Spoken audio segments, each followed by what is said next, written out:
तो क्या उल्टी सीधी बकवास कर रहा है? और उसे थोड़ा लगा, वो जाके उठ के रोता हुआ जाके अपने घर सो गया। तो वहां उसको सपना है, अल्लाह ताला ने, परमात्मा ने कहा बेटा तू रो मत, मैं तेरी बच्चा बन के आऊंगा, तेरी उनके कपड़े भी पहनूंगा, तेरी भेड़ का दूध भी पीऊंगा, फिर मैं तू मुझे लोहिया सुनाएगा मैं भी, लेकिन तू रो मत। उधर हजरत मूसा को आकाशवाणी में, मेरे मूसा मैंने तुझे संसार में लोगों को जोड़ने के लिए भेजा था, तोड़ने के लिए नहीं। तो कुल मिला के मेरा कहना यही है, पढ़ो साहिब कहते हैं साहिब के दरबार में केवल भक्ति क्या। अब जब भक्त अपने परमात्मा से कोई अर्ज कर रहा है तो वो अपने हृदय के प्रेम के उद्गार हैं, और वो प्रेम में जब परमात्मा बच्चा बन सकता है। अब कोई भी परमात्मा का प्यारा जो अपने हृदय की, क्योंकि प्रेम में कोई नियम नहीं है, प्रेम का कोई नियम नहीं, और जहां बाज वासा करे पंछी रहे ना कोई, जिस वृक्ष पर बाज बैठ जाएगा वहां कोई और पक्षी नहीं बैठ सकता। ऐसे ही जब ही प्रेम में हृदय रहा सबका होगा, जहां बाज वासा करे पंछी रहे ना कोई, जब ही प्रेम प्रकट भया सब कुछ गया भी। तो ये तो घर है प्रेम का, काला का घर नहीं, शीश उतार जो भूल रहे तब बैठे। हमें सबको यहाँ प्रेम का खेल है, और प्रेम ही सबसे ऊंची दौलत है। कभी शायद ने कहा पोथी पढ़ जल गया, पंडित भया ना कोई, ढाई अक्षर प्रेम का पढ़े से पंडित हो। प्रेम किसे कहते हैं? ये किसी माता से पूछिए तो उसके बच्चे का प्रेम इसलिए कहता है। जब वो छोटा बच्चा उससे दूर हो जाए उसकी नजरों से तो रातों को नींद नहीं आती, ख्यालों में बच्चा। प्रेम अगर देखना है तो उस माता का अपने बच्चे से देखना। इस संसार में इससे बड़ा उदाहरण कोई प्रेम का नहीं, और जितना माता का बच्चे से प्रेम होता है इसका लाखों गुना प्रेम गुरु और शिष्य का होता है। क्योंकि ये सारा खेल प्रेम पर टिका है। इस दुनिया की बुनियाद में ही प्रेम है और रूहानियत की बुनियाद में भी प्रेम है। अगर हमने रूहानियत पर जाना है तो गुरु और शिष्य एक अमीर, पहले फनाफिल लाना फिर फनाफिल सीख, पहले गुरु का रूबरू होना फिर गुरु में आप छोड़ गुरु मानी समझो।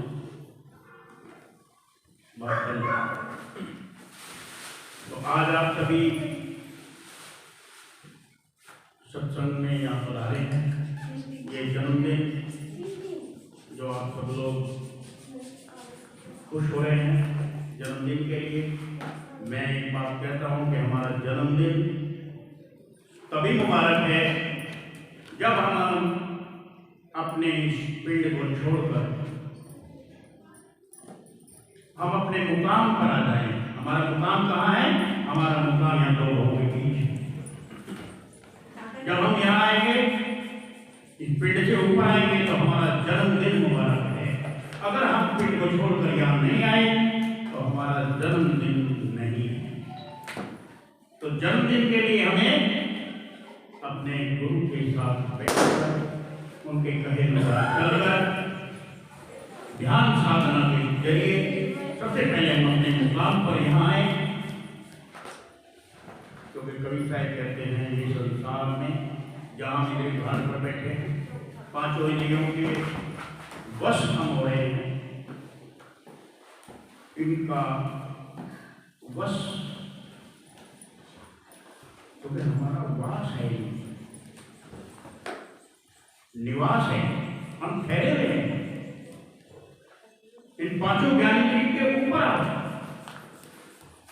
कबीर साहब ने कहा, चलते चलते पग थका नगर रहा 9 कोस, 84 लाख योनियों का लंबा सफर तय करके, बहुत लंबा सफर तय।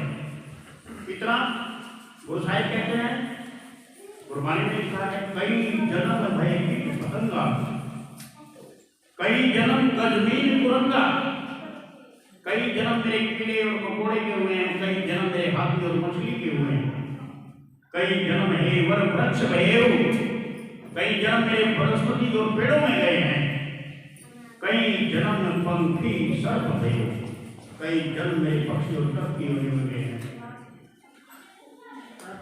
मिल जगदीश मिलन की परिया, अब की बार जो हमारी रूह मन और तन में आई है, ये बारी है, ये मौका है। मिल जगदीश मिलन की परिया, मिलने की परमात्मा की बारी है। चिरंकाल यह देश में बहुत लंबी समय देखेगा, चिरकाल चिरंकाल ये देश सर्जरिया, ये देख लिए अब कितनी लंबी समय हो रही है, थोड़ा सा हम इस पर गौर करें। 84 लाख योनियों से घूमकर ये आत्मा मनुष्य देह पर आती है, और ऐसी ऐसी योनियां इस संसार में हैं जो घंटों की, मिनटों की, पशु हैं 10-20 साल तक की, और कछुआ है 300 साल, मनुष्य की आयु 100 साल की आती नहीं है। हमारे हिमालय पर्वत जो आज इतना ऊंचाई पर है, हमारे साइंटिस्ट कहते हैं लाखों साल में ये 2 इंच बढ़ता है। अब 2 इंच बढ़ता है तो वो घटेगा। हम अभी थोड़े समय पहले मैंने देखा, जब इंदिरा गांधी प्रधानमंत्री थी तो एक नारा दिया था हमारे बुद्धिजीवी लोगों ने, जब तक सूरज चांद रहेगा इंदिरा का नाम रहेगा। अब उनकी नजरों में सूरज और चांद अमर है, इसलिए उन्होंने नारा, जबकि आज हमारे साइंटिस्ट कहते हैं कि ये जो सूर्य है आज से ठीक 4 अरब साल के बाद लाल तारे में कन्वर्ट हो जाएगा। अब ये लाल तारे में कन्वर्ट होगा तो खत्म नहीं होगा। तो ऐसी ऐसी आयु, क्योंकि ये भी एक आत्मा है और हम भी एक आत्मा है, मानव कीड़े में भी, मकोड़े में भी, पक्षी में भी, सब में आत्मा है। कभी शायद कहते हैं आत्म सफर एक है, कागवीर और स्वान सब में बराबर है, लेकिन पूजन योग वो है नहीं बिना श्लोक के का। जब तक वो अपने आप को ना जाने वो पूजने के योग नहीं है। पूजन के योग वही है जो अपने आप को जानकर, पहले अपने आप को जाने, पहले इस अंश को जाने जो परमात्मा का है, हमारे अंतर में मौजूद है। इस मुकाम पर हमारे 2 भावों के बीच वो मौजूद है। महापुरुषों ने वाणी के आधार पर उद्घोष भी किया, अरे 2 नैनों के बीच पुरुष एक रम रहा है, 2 नैनों के बीच, हमारी नैनों के बीच में, क्योंकि ईश्वर अंश, जीव अविनाशी, ईश्वर का ये अंश है आत्मा, लेकिन ये इस पिंजरे में कैद होकर के जीव बन गई है। तो ये समर्थ, लेकिन ये जीव का रूप बन गई। जीव कैसे कि युगों युगों से, अनंत युगों से सृष्टि बनी है, तब से युगों युगों से ये कभी से भी, कभी से भी, कभी से भी,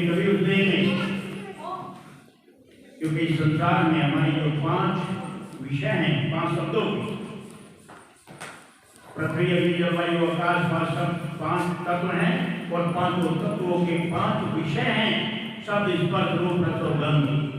और 5 विषय हमारे इस काल जाल में मौजूद है। ये मानव शरीर, हमारी जो 5 ज्ञान इंद्रियां हैं, ये इन 5 तत्वों के 5 विषयों की द्वार है। इन 5 विषयों के द्वार हैं। अब हम कौन से द्वार में अटक गए? लगभग सभी द्वार में हम सब द्वार में। कविता ने कहा 1,84 परम के को 84 लाख योनियों। मैं बता रहा था कितनी आयु है। अगर हम उसको एवरेज एक योनि को 10 साल मान लें तो 84 लाख 8 करोड़ 40 लाख साल दोबारा से मनुष्य देह में आने में लग जाएंगे। तो जहां इतनी लंबी समय आयु हमने दुखों में गुजारनी है और हमें केवल चंद समय मानुष देह का कितनी इसमें हम आए हैं, तो ये तो ठीक है हो गया ना। जैसे किसी को तपती हुई भट्टी पर 24 घंटे खड़ा कर दे और 1 मिनट के लिए उसको ठंडा कर दे। हमें ये समय मिला, हमारी पूंजी, हमारी करेंसी, हमारे श्वास। इस करेंसी को कैश करो, इस करेंसी से सौदा खरीदो। हम रात दिन 5 विषयों के सौदे करेंगे, सबके, स्पर्श के, रूप के, रस के, गंध। किसी को फुर्सत नहीं, किसे समझाऊं सब जगह, किसे समझाऊं सब जगह बंधा, 1 2 हो उसे समझाऊं सब यही बुलाने के। करीब ये है माया पटी, सब गट आन अड़ी, इस किसको समझाऊं? इस निरंकार ये देश जरिया अवर काज तेरे के नहीं काम। हमारे लिए इस दुनिया में कोई जरूरी काम नहीं है। यहाँ का सृष्टि का चक्र स्वतः ही चल रहा है, कुछ हम नहीं चला रहे।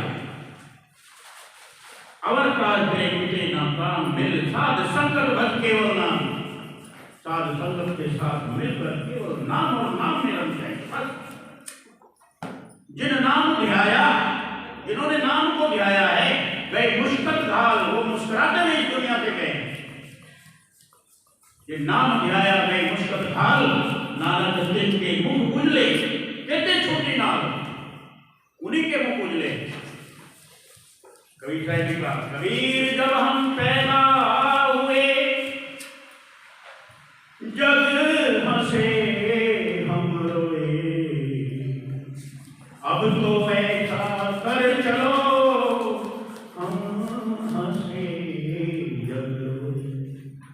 ऐसा क्या करना है हमें कि हम हंसते हुए जाए। कविता ने कहा जिस बोलने से जग डरे मेरे मन आनंद, कब मरूं कब पाऊंगा पूर्ण प्रमाण। रावण जैसे, हिरणाकुश जैसे, उनको भी भय था मौत का, मौत ना है। लेकिन संत वो हस्ती है जो मौत पर फतेह पाए, मरने के बाद नहीं, जीते जी इसी जन्म में हर रोज मरते हैं। 1-2 बार नहीं, हर रोज मरते। ऐसा मरना जो हमारे दिन में 100 बार। अरे गगनमंडल में आरती करते हैं दिन रात, वो हमें यहाँ बैठे दिखाई देते हैं, हमारी तरह तो हाथ पैर, लेकिन उनकी आरती गगनमंडल में चलती है। वो आरती यहाँ नहीं करते बाहर खाली में, ये बाहरी कर्मकांड नहीं करते। संत किसी भी बाहरी कर्मकांड को हमें नहीं सिखाते। संत हमें अंदर जाना सिखाते हैं। और गुरबानी भी कहती है सब कुछ घर में बाहर नहीं। घर कहाँ है? ये हमारा ये घर है, ये नहीं, ये तो काल का घर है। हमारा घर ये, यहाँ गुरु पहले ही हमें याद आता है।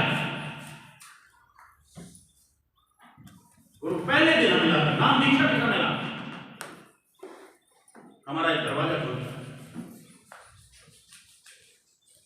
जब हम यहाँ आएंगे तो नीचे के जितने पायदान हैं, हमारी आंखें, कान, नाक, ये स्वतः बंद हो जाएंगे। यहाँ हमारी रूह, हमारी आत्मा यहाँ विराजमान है, दोनों भौतिक की। इसे आदत पड़ी हुई है, हर रोज ये नीचे उतरती है। हमारे यहाँ से रूह नीचे उतरती है, कभी कंठ में उतरेगी तो कभी हृदय में, हर रोज उतरती है। गोस्वामी तुलसीदास जी रामचरितमानस में लिखते हैं, 3 अवस्था तजहूं। जागृत, अभी हम जागृत अवस्था में, तो हमारी रूह यहाँ विराजमान है, हमारी रूह यहाँ विराजमान है, तो नीचे का जितना भी इंस्ट्रूमेंट है सब एक्टिवेट है। आंखें अपना काम कर रही है, कान अपना काम कर रहे हैं, नासिका अपना काम कर रही है, जिह्वा अपना काम कर रही है, और स्किन अपना काम कर रही है। यहां से जब हमारी रूह कंठ में उतरती है, जब हम थक जाते हैं, सोते हैं, तो हम स्वप्न लोक में, सूक्ष्म मंडल में, जो हमने दिन में 24 घंटे किया उसी के स्वप्न आने में। रूह हमारी यहां से जहां उतरी, ऊपर के इंस्ट्रूमेंट बंद,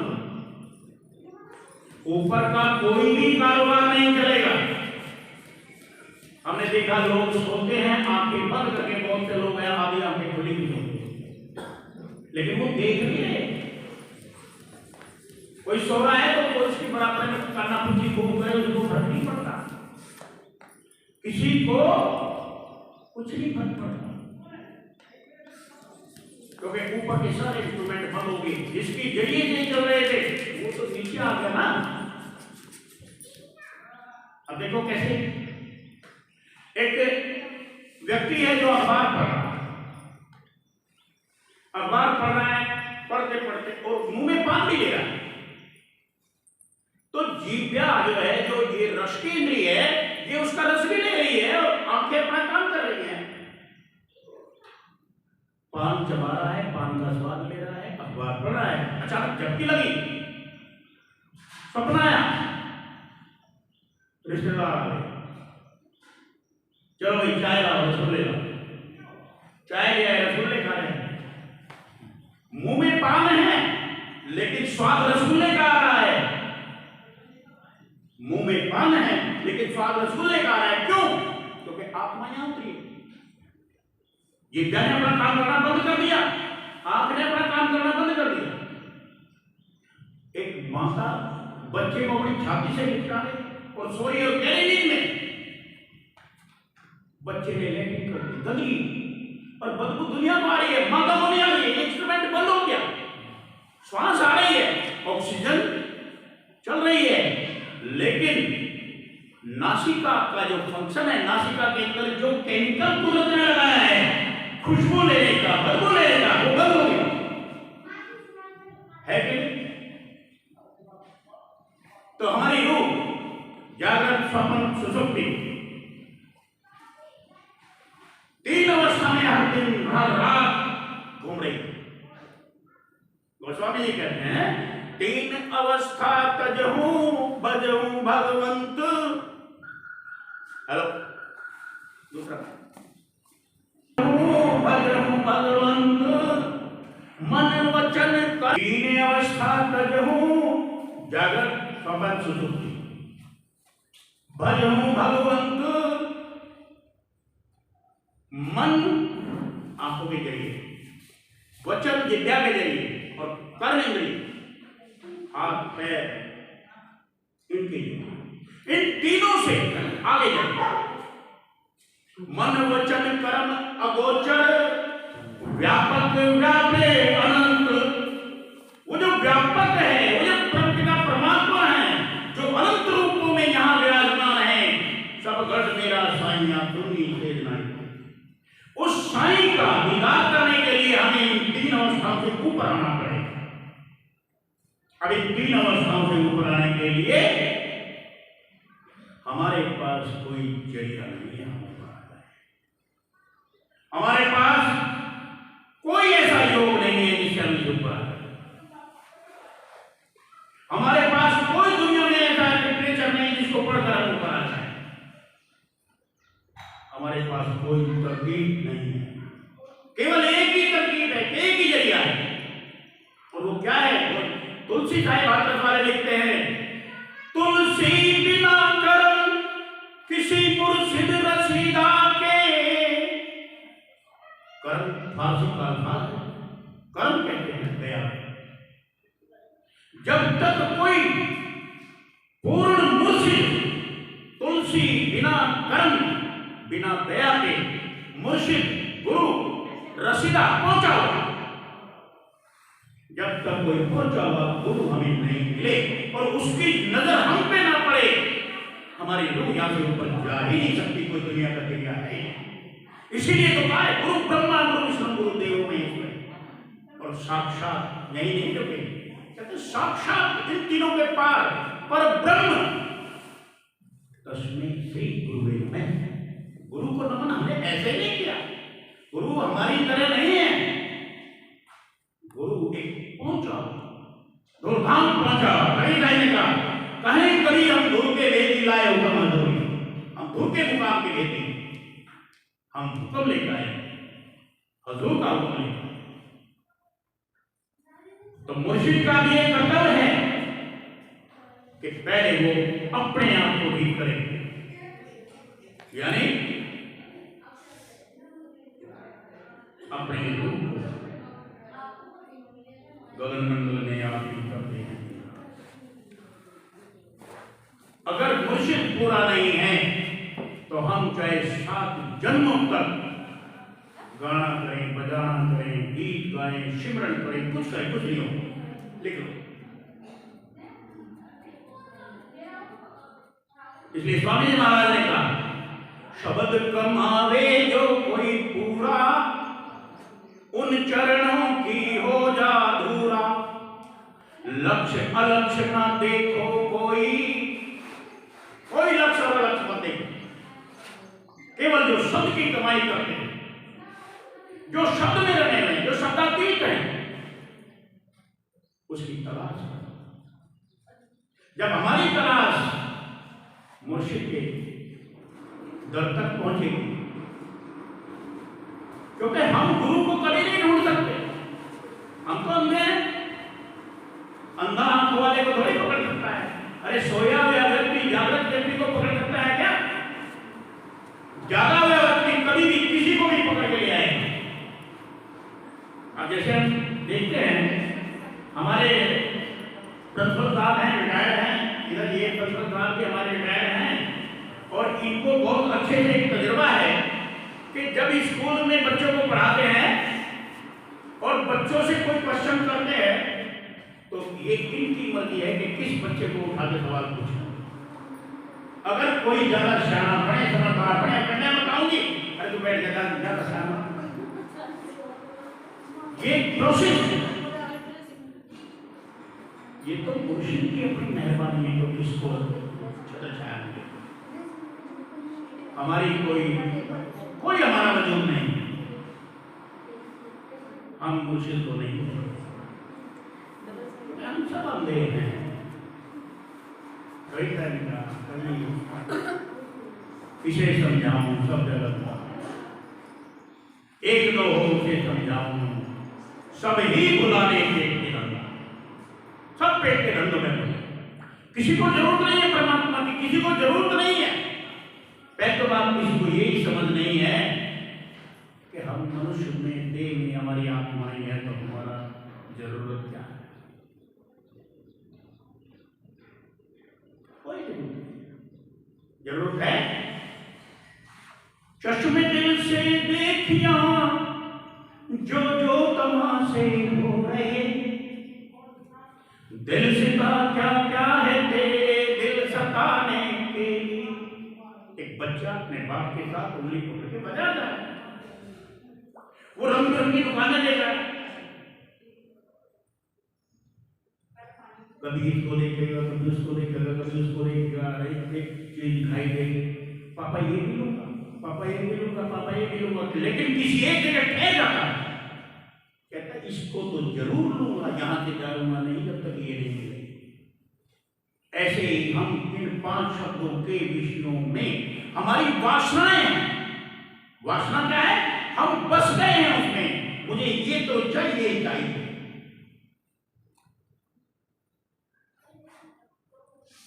जरूर चाहिए। अभी बता रहा था सुबह, हमारा ये शरीर यहां से नीचे अन्नमय कोश है, बिना अन्न के नहीं चलेगा।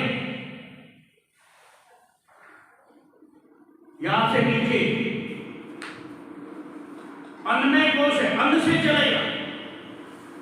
कुछ भी खाद्य पदार्थ देना पड़े, अरे रोटी छोड़ दो, गेहूं छोड़ दो, मक्का छोड़ दो, बाजरा छोड़ दो, ज्वार छोड़ दो, कंदमूल तो खाओगे।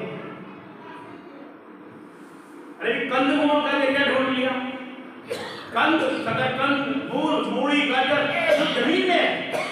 उन्होंने कहा हम तो अंदर के लिए, ऊपर नहीं, ऊपर तो माया के हवाले लगे क्या ये, लेकिन अन्नमय कोश को शांत तो करना पड़ेगा। क्या हुआ? कंदमूल खाए, 80-80 हजार वर्ष तपस्या करी और एक रात में सारी तपस्या खत्म। क्या हुआ तपस्या का? ये शरीर परमात्मा ने बेशकीमती हमें बख्शा, हमने इसका स्वरूप ही काट दिया। कभी फल आहार में कट गए, कभी दूध आहार में कट गए, कभी जल आहार में कट गए, और ये तो बहुत ऐसे भी है जो भगवान आ रही है। ये शरीर एक नाव है, एक सीढ़ी है सबसे ऊंचे मुकाम पर जाने के लिए, नाव है भवसागर को पार करने के लिए। इस शरीर के साथ क्या कहा महापुरुषों ने? अति का भला न बोलना, अति का भला न चुप, अति का भला न रसना, अति की भला न दो। हमने लिमिटेड आर्ट ऑफ लिविंग नहीं सीखा कभी। स्वाद बना, स्वाद में खा गए, इतना खा गए, इतना खा गए, कहां से? घर पहुंचे, घरवाली कहने लगी क्या हुआ? कहते ये भाई बहुत ज्यादा खा गया, सांस नहीं आ रहा। कहते एक गोली खा लो आज में यार। कहते आज में की गोली खाने की गुंजाइश होती तो वो ना खा ले। हमने इतना अति कर दी, पैसा पैसा पैसा, रात दिन पैसा, जरूरत के हिसाब से नहीं चलती, रात दिन पैसा चाहिए, पैसा चाहिए। क्या करेगा? अरे उन्हें देख ले, राजाओं को देख ले, महाराजाओं को देख ले, रावण सैनिक को देख ले, कुछ गया कुछ ले गए क्या? क्यों मास्टर जी? कुछ ले गए सब कुछ। इसलिए क्या कहा साहिब ने? क्या कहा? अगर तुझे ये मंजिल चाहिए तो कर गुजरान गरीबी में मगरूरी काहे करता है? गुजरान करो, गरीबी में करो। गरीब को होना नहीं चाहिए। गरीब होने का मतलब हमारी आर्थिक संपदा से नहीं है। गरीब होने का मतलब हमारे मन से, हमारी मेंटलिटी से, नम्रता और आधीनता से, हमारे प्रारब्ध में जो हमें मिल रहा है वो जरूर है।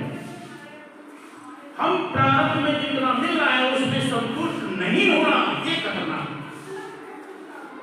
जितना मिल जाएगी, कभी गुड़ खाने, कभी वो ठीक चले और कभी वो भी मन ऐसे मत जब चलो तो बात बढ़ेगी। अब यहाँ क्या बैठे सत्संग में हैं, जहाँ जा रहा है घर में भाई काम बिगड़ गया, वहां इतने पैसे